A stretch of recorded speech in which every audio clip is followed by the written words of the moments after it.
All right, white side, blue side, black side, dark side, whatever you want to say. All right, let's get into this. We're going to talk about the history of America. Okay? So I'm going to put on this video for you. Turn it down.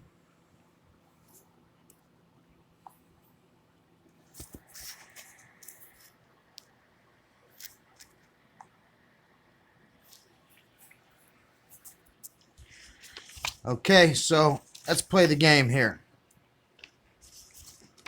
Let's get into the game. So, the Maya believe. So we're talking about the Great Spirit here. Okay, mankind is formed out of corn. Children of the corn. Jacob. Okay, I'm talking about corn on the cob, right? Corn on the cob. So let's talk about it here. After 2012, the Maya believed that we entered into a new age, which was the age where the Pleiades came into our view. The Pleiades, right? Who's the man that holds the 7 stars of the Pleiades? Well, that's none other than the Alpha and Omega himself, right? Okay, so the Maya also believe we're going to be talking about Quetzalcoatl. We're going to be talking about the A to Z, right?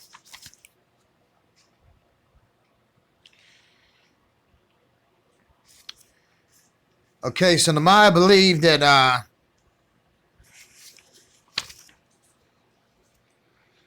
the Holy Spirit, the highest spirit, who the Mayans called Hunab-Ku, the number 13 is often symbolized by a circle with a square in the middle. Okay, by the number 20 by a square. Combined, they form the symbol Mayas used for God, or the Great Spirit. The pattern of the 20 symbols representing matter, the 13 numbers representing energy, exists everywhere. We could transfer the system into everything. In humans, for an example, we could use the 13 numbers to the circulation system, the very energy that propels the bodily fluids, the blood, the nutrients throughout our body. Furthermore, the 20 symbols illustrate what is visible to the eyes, the body itself, the joints, the organs, the skins, the muscles, and the features on our faces. It looks like a rotary clock, guys. That's what it looks like a big rotary symbol, okay? So the number 13 is frequently found in our range of experience. For instance, the human body has 13 principal joints. A year has 13 moon cycles, which are closely linked to the female fertility. Now, does that sound familiar? Now, what does creation wait for? The new birth, right? The new birth. A new beginning. So with the basic rhythm, we also have 20 fingers. Altogether, we have 20 fingers and toes. Our genetic code is composed of 20 amino acids. With this basic rhythm of 13 by 20, the Mayans displayed the fascinating insight. It's a rhythm that shapes both the life of a human being and that of larger societies. It shows the earth as a living organism. You see, earth is alive. And it shows the entire universe in motion. Beside the Mayans has also skills to combine the basic rhythm with greater rhythms by inserting a 260-day pattern of the Zulkin sun year cycle, which is they call Ha'ab. They could determine the orbits of the planets with incredible accuracy. Their goal was to show the meaning of this pattern of this life of 13 numbers, 20 signs, for mankind as well as all beings, for our planet, for the entire universe. They were able to demonstrate that all things are connected with each other and that the pattern of a small unit is exactly the same as a pattern of huge constructs. Did you hear that? As above, so below. Okay, so the micro is the same thing as the macro. They're saying there.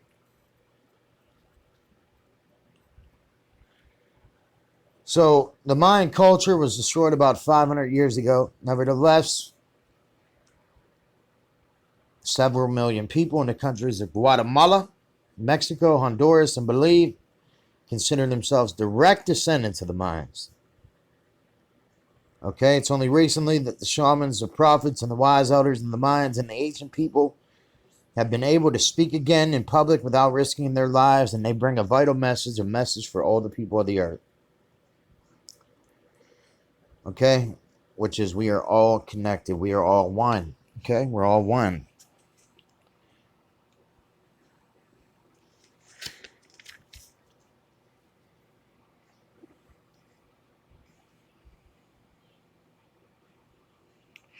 So the Greek legend tells how Prometheus, the mediator between the gods and the humans, was chained onto the rocks of the Caucasian mountains because he stole the fire of the knowledge from their gods in order to bring light and power to mankind.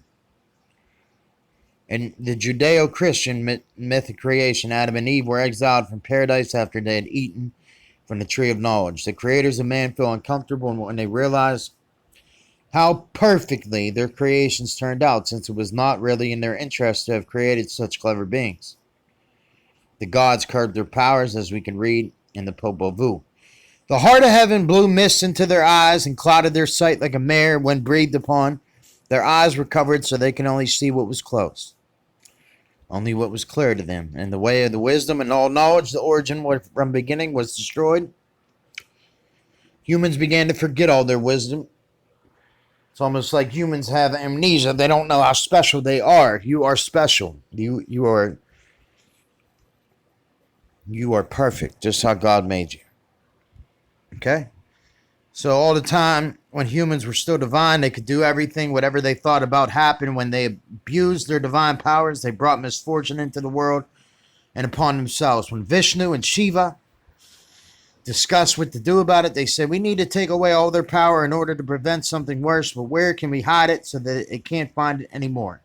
On the top of the mountains, in the oceans, in the clouds, whatever they came up with, they knew that mankind would find the hidden power from everywhere. Shiva and Vishnu had a long consultation. The sun set and arose, and they then, of course, said, this is what we'll do. We'll hide it within, because this is the last place they will ever look. Everything is within. I was arguing about something. Heaven is within. Everything is within. It's not coming with observance. It's not coming with sight. It's within you. So everything is comprised of opposites. It's binary. This is a binary system. Dark and light, mine and yours, male and female. This is the common element of all the creation myths. Different directions develop. However, there's a separation between above and below. Heaven and earth are divided, and humans start going on their own way. In another book of the mind, Wisdom, this so-called analyst of the Kakich, we came from the other side of the ocean to a place called Toulon. It sounds like they're crossing over to Jordan. There was our beginning, where we were born to our fathers and mothers, and it came on. We came from 4 places called Toulon. Okay? Toulon is everywhere, meaning that they themselves hail from everywhere. We are everything, not just from the earth, also from above, out of the universe, and from the underworld, where they could return again into a new life. Into a new life. Just like a Mandela. Now, if you don't know about the Mandela, it's a dream catcher. It's what the Indians have. It's called a Mandela. So when people talk about the Mandela effect, that's what they're talking about. And also in Las Vegas and the Sin City, they have a Mandela Bay. Mandela Bay. And the building is painted with gold. It has gold all around it, like a mirror. Like a mirror. They use it as a mirror. But that's neither here nor there. Okay? So, we've only known about the Mayans for the last 150 years. When European and American scientists made their first discovery and excavations, there's still a lot we don't know about this people. So they say that there's only like 2 to 5% of all existing pyramids and cities and temple sites have been excavated. Leave these people alone. Okay? The Mayan ancestors probably came from Asia. Where are the 7 churches at? In Asia. In Asia, right? Traveling the strait to the Americas many thousands of years ago, at a time when the 2 continents still formed a single landmass, which even today the indigenous people of the Americas call the Turtle Islands. And if you don't know about the sacred turtle, well, I will show you. Okay? So the turtle would be like an arc. It would be like an arc. The turtle shell would be like the firmament. So the exact origin remains a mystery. Oh, and also, this is before the Big Bang, when actually landmass is okay. This is before, NASA started studying the Big Bang and what they did with the Big Bang and when it happened and stuff like that. Okay, so it started separating each landmass more and more and more. So each time they do a Big Bang, it hurts somebody, or it pushes the landmass more and more and more. Okay.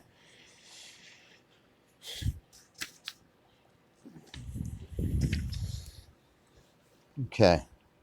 The players in the universe. In this great game, you're either a player or non-player. Okay? We have fellow players in this game. They closely observe the movements of the universe, the connections, the cooperations, and interactions of all participants in the game. This is how they discovered the weaving pattern of time and reality, which they expressed in 13 numbers and 20 signs. Okay? So the ball game, I don't know if you know about the ball game.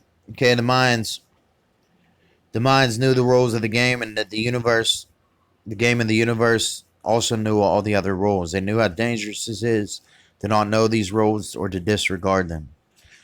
It's very important to become true masters of this game. In order to make this clear to their fellow humans, they carried out a ritual. This is the ball game. Okay?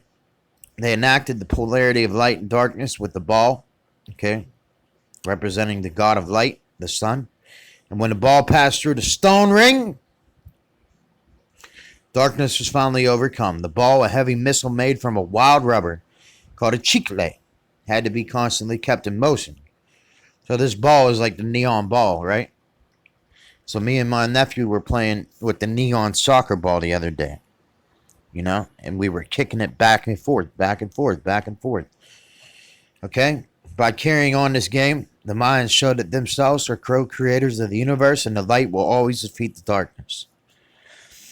We don't know a lot about the course of the game or about the blood sacrifices, but it's certain the Mayans consider blood a very important carrier of life energy in the cosmos, right?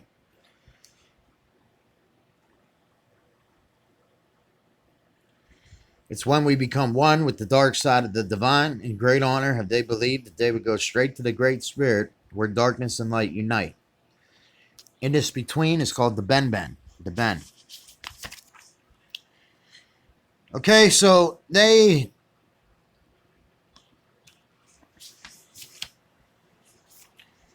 Getting on. Okay, so the day keeper symbolically carries the weight and the responsibility through the day. Are you a day keeper? Or are you a night keeper? Which one are you? Okay. Were you given a day star? Okay, so in this book, it's showing a man carrying on his back the Ben.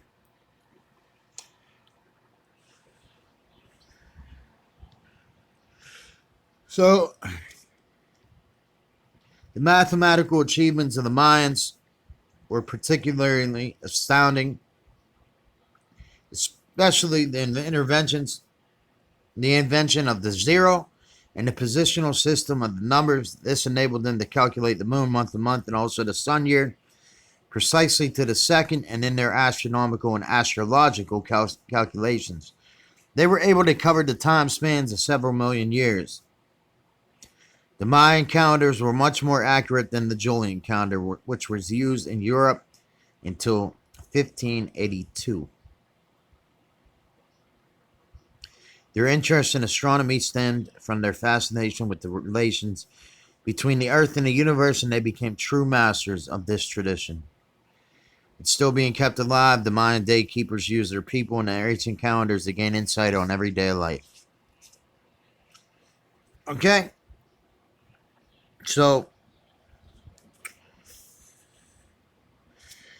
when Christopher Columbus returned to Europe from his first journey, he was deeply impressed with the peoples he met on the new continent. Over and over, he emphasized how gently these people treated each other and how sophisticated their culture was. and how civilized their custom was. Now, Vespucci also reported how approachable these people were, that they lived without government. They lived without government. Can we live without government? Since they all assumed complete responsibility for what they did and they all cared for each other. In home countries like these explorers, however, it was not the reports of highly civilized and kind people, but the rumors of great wealth and gold. And that's why they came. Okay, so what happened demonstrates out our imagination. The prospect of gold was welcome to the Spanish crown, as the Spanish rulers had been beset by monetary problems for quite a while. This is the Catholic Church, too, was thrilled at the prospect of filling its coffers while at the same time ostensibly doing God's will by converting the so-called heathens. This was easy to accomplish. There was no shortage of volunteers to take part in the endeavor. Mainly the impoverished and disenfranchised. Pope Alexander himself made his contribution by the means of a papal edict. It's called Inter Caetera in 1493. Shortly before Christopher Columbus set sail again with its document, the Pope authorized the Spanish rulers to conquer every place that was not under Christian control. Interesting. And they did and would be carrying out the will of one and only God, including massacring indigenous populations for the next 500 years. The papal edict served as official permission for the slaughter of more than 100 million in both of the Americas, a time of dying which has not yet come to an end. No, it hasn't. In 1517, the same year, Martin Luther wrote his new thesis in Europe, shook the established powers structures of the church at a time when the Inquisition was in full flight. The conquest of the American continent began in earnest when Hernan Cortez arrived in Yucatan the same year. The Spaniards began to conquer these countries. They did not find the highly advanced gold-rich cultures had led them to expect, although the societies were well organized and civilized. The conquerors failed to be impressed by this, and they were instead angered. They were angered that they couldn't find the gold. Isn't that interesting? Of course, in the next decades, the Mayans were totally subjected and Christianized.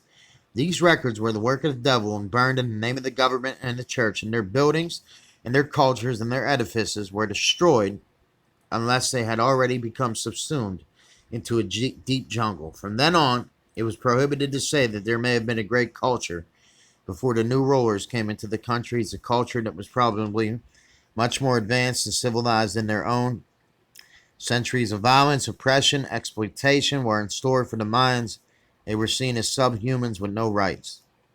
This was the will of their conquerors, and it had not changed all that much, and the consequences of their deeds were still obvious. At the year 1519, the Mayans, also ancient peoples on this continent, experienced the time of the systematic conquering and destruction. It was the time they called the Baktun of the Nine Hells, the almost complete destruction and disappearance of their cultures.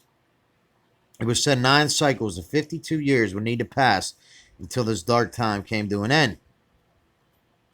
Then would be followed by a cleansing period before the new cycles, which the Mayans called the 13 heavens. In fact, it was 468 years.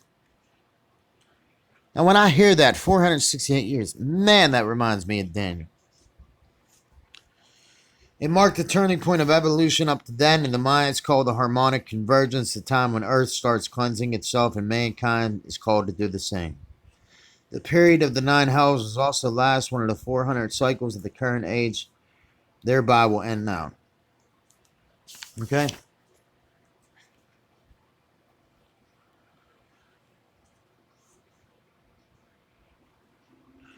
So they organized the council and elders in order to create a plan. Just before the Spaniards arrived at the beginning, they listened once more to the prophecy that had passed from generation to generation, which says, friends, it's time to say goodbye to the great age we've been living in. According to our calendars, the time has come when the great sun culture of the Mayas will be destroyed and almost forgotten. In the upcoming lost cycle of a huge age, we will face a lot of suffering, and so does our Mother Earth. And after that, our culture of peace will return to the highest good of mankind. Then the darkness that strange people will bring right now into our land. The sun will vanish. Okay, so our families and tribes are called the basic building blocks of our life together. Everyone should pursue and find hers or her happiness in her own way. Let me walk my own way. That's what I say. And everyone will make his or her contribution to our lives and our survival according to the rules of the universe. Our Mother Earth has a soul like each one of us, therefore we treat her with the same love and affection that we treat each other and ourselves, and we feel her heartbeat when we walk on her, whenever we take something from her as food or from other use. Okay? We give her something in exchange. The earth, the trees, the mountains, the animals, the stars, they are all part of ourselves. They have a message for us. When they are alive, we are alive too. When they die, we also die. We are part of the universe, and the universe is part of us. We live in a way that enables us to keep our lives in balance and harmony. And the universe is our responsibility.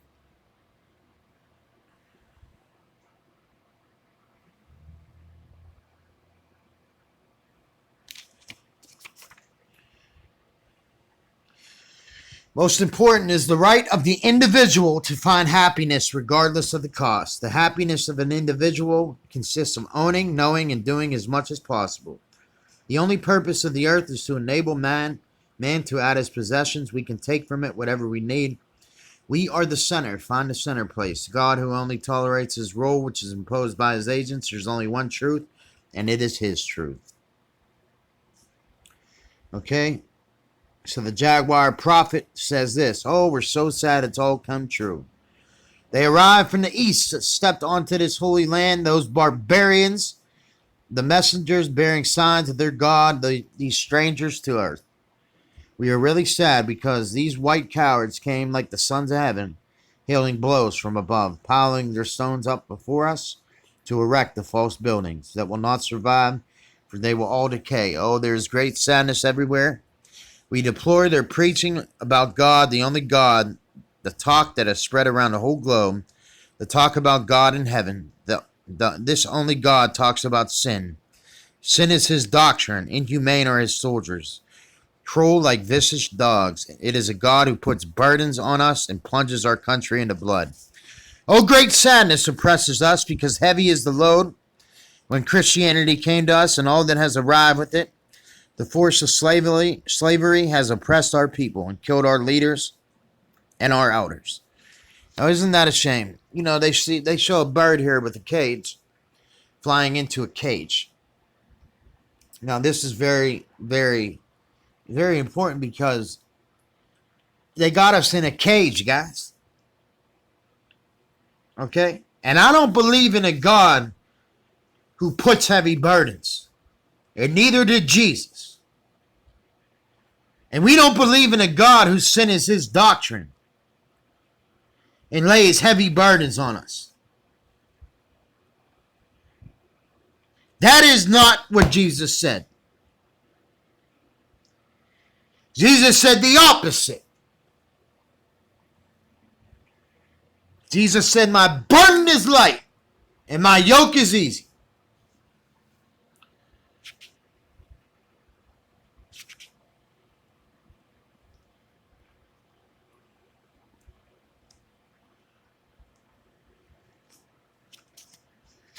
Because I'm getting real sick of people judging people. So these Maya believe that a new world order was born when? In 1776.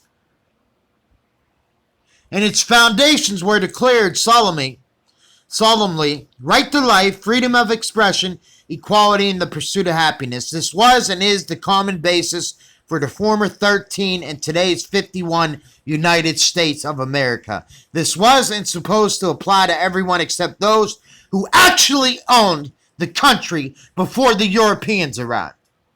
The whole Declaration of Independence is based on the principles and wisdom of the ancient peoples, the North American continent, especially those who were of the Iroquois Confederation, those 6 tribes. Consequently, our modern democracies are based upon this ancient knowledge. Nonetheless, its document makes no provision for their rights. Moreover, instead of allowing them a life of freedom, they're being forced into reservations and are killed at the smallest show of resistance. The promise of equality was clearly not extended to them, as it was illegal for them to practice their own religions until 1976, and their right to happiness was permanently blighted by having their land stolen from them. Unbelievable.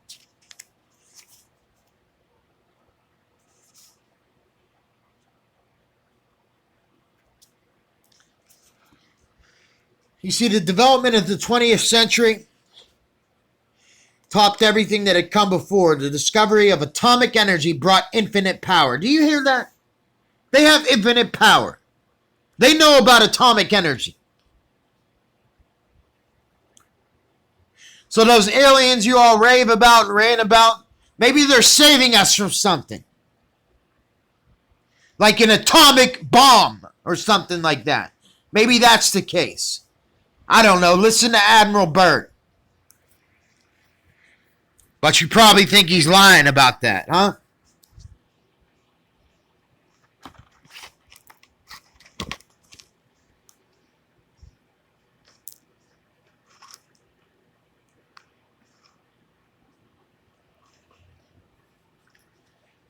So,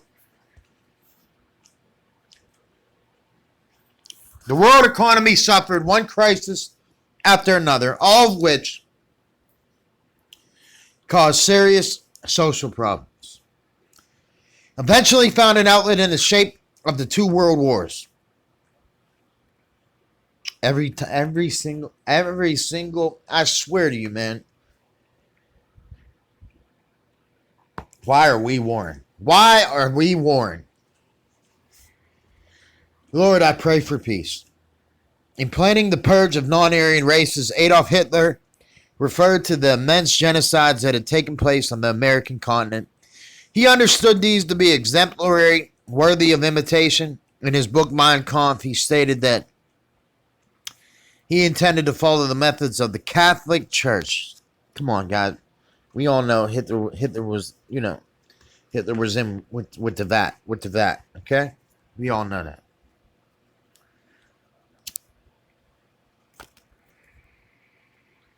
You see, if you look at the VAT, you look at the ICANN, it's Inca. It's Inca. That's what it is. It's Inca. They took everything from these people. It's Inca.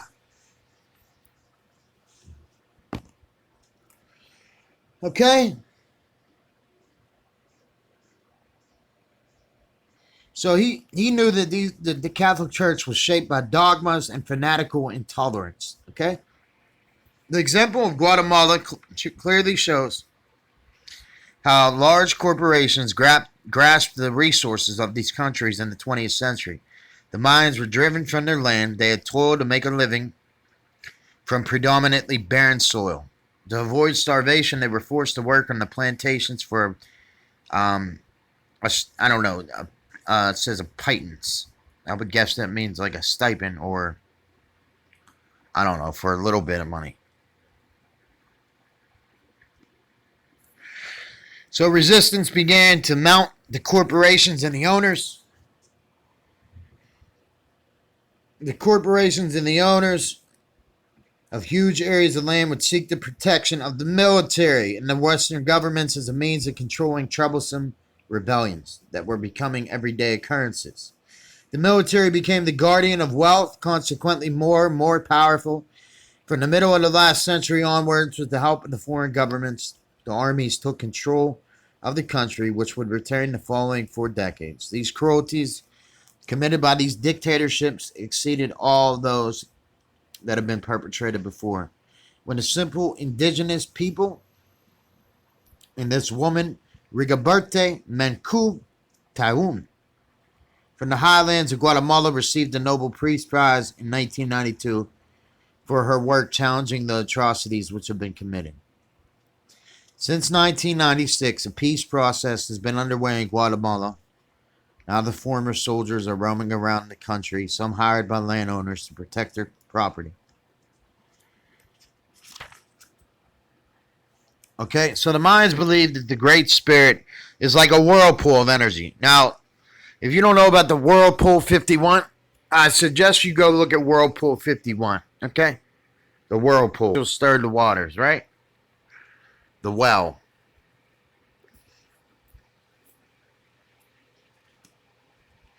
The angels stirred the waters. Hunabku. Hunabku. Okay? Hunabku. So the mind's great spirit is like a whirlpool in energy, which everything originates. The science of the minds, their astronomy, their astrology, mathematics, their whole culture. Spiritually has always been oriented towards one thing, the center, within everything. Okay? So the Indians knew this too. The natives, the Hopi, they knew this. Everything revolves around the center place. Find the center place. Find the middle.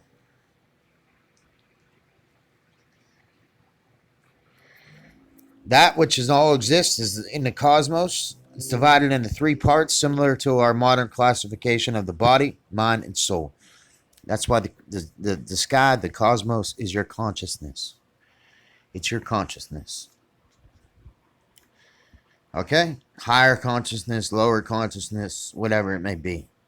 Consists of 23 different levels. The world we live in offers one level of reality. The so-called upper world consists of 13 levels, and the underworld is made up of 9 levels. On the outside, some of the Mayan pyramids, we can see they're on 13 steps leading up. That's why you see the 13 levels on the dollar bill. Okay? And missing is the capstone. Missing is the Ben stone. Okay? The Ben stone. So, the pyramid itself, okay, on the outside, some of the Mayan pyramids, 13 steps leading up, while the interior, we find 9 steps leading down. The pyramid itself represents the world, where the upper world and the underworld are merging into one. In their prophecies, the Mayan mentioned the 9 hells. This is how they denote the last 400 years. Now, if I must say to you, the 400 years that they're talking about, the 1611 King James Bible equals what? Okay, 400 years from that is what? You do the math, okay? You do the math. 2011. That's why they said 2012 we enter into a new cycle, a new age where the Pleiades is in the middle, okay? And it's an age of enlightenment. It's an age of prosperity. It's an age, of thriving. It's an age. It's a golden age. It's a golden age.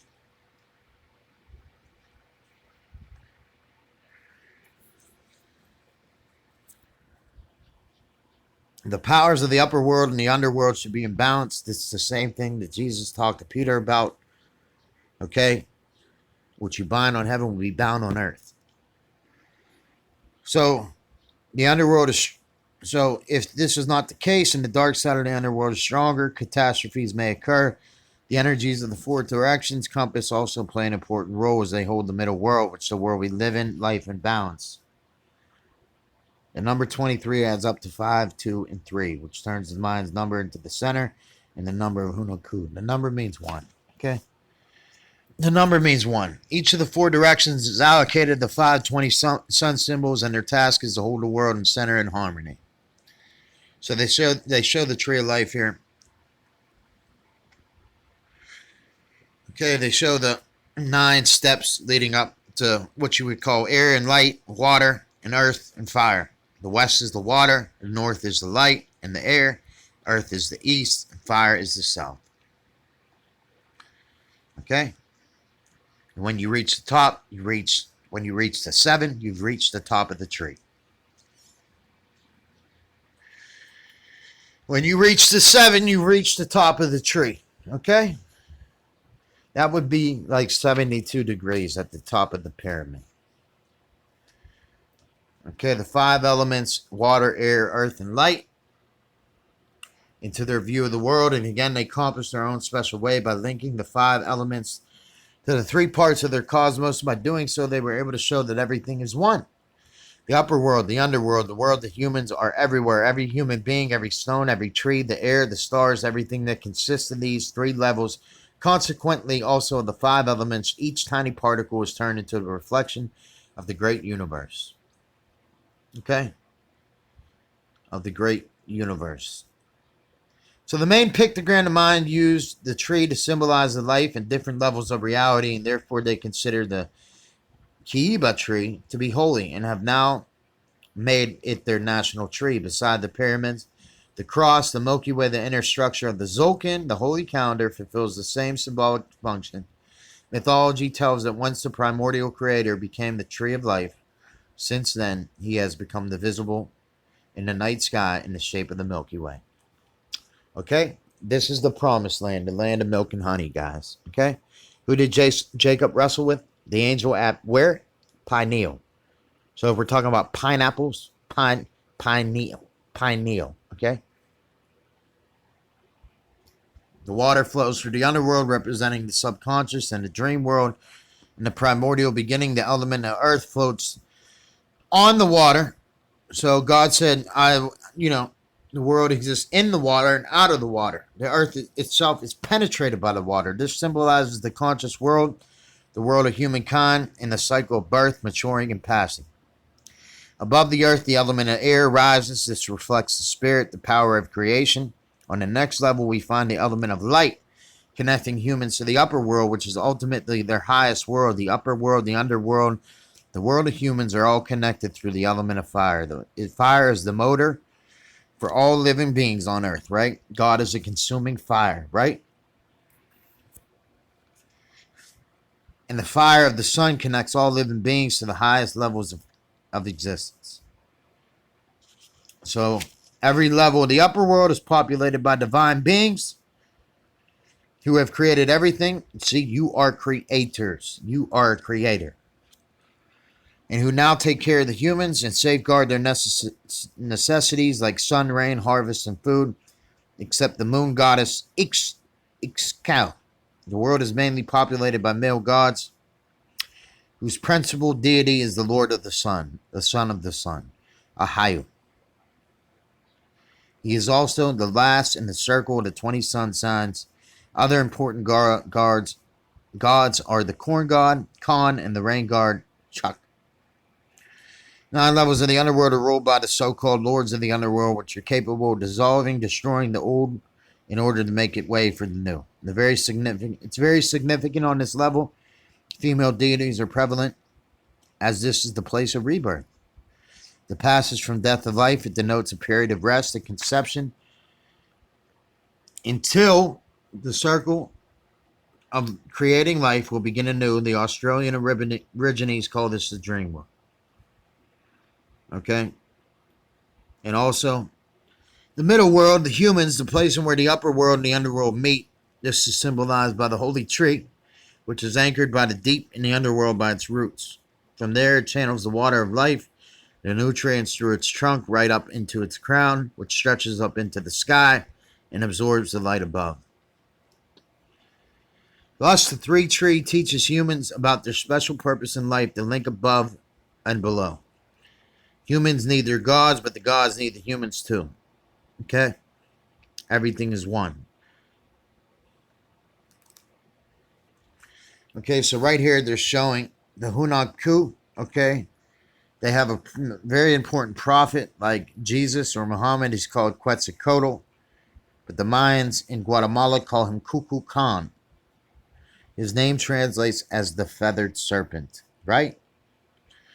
On many stone stelae and pictures, he and those who later spread their message are portrayed with their feathers in their energy field. This indicates human beings who have unrestricted access to their divine powers. Since ancient time, the Mayas have been awaiting his return, and Hernan Cortez arrived in Mexico in the 16th century, and the Aztec king Montezuma did not resist him at all because he and his people believed that the messenger of their prophet had come.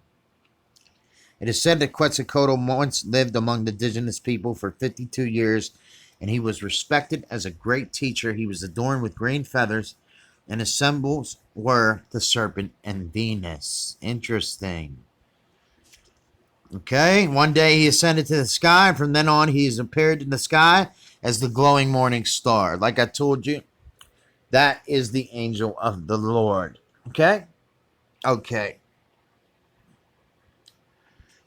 Okay, in Mayan history, there are two personalities at the same name. It is said that the prophet came from the east. Where did the wind come from? The east, right? The day of the east wind, right? And arrived in Maya countries between BCE 3200. Based on various scriptures, it assumed he came by ship, probably from Egypt. Wonder if he rode that sun ship. Second legendary figure was Quetzalcoatl, one reed. He allegedly lived for 52 years as a king of a Toltec tribe where he sailed his ship towards the Yucatan. The reed means the cornstalk, or it means rod. Okay?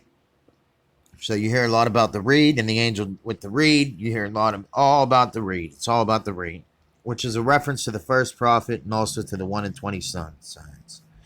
Ben, the symbol to the first prophet. Ben, the symbol for the one who unites heaven and earth. It is also called the ruler. Quetzalcoatl built the pyramid at Chichen Itza, called the Temple of Kukulkan. When you go there, you will notice the sign of the serpent, the symbol of the great prophet and his omnipotence. For a long time, Mayans have worshipped the Quetzal bird, named after the prophet as his divine messenger. It's very rare today, but many Mayan high priests used to adorn themselves with long green tail feathers, which considered a symbol of spiritual strength. The bird is a sensitive creature which can only exist in freedom. When confined to a cage, it dies. You see how they're trying to get us in a cage here?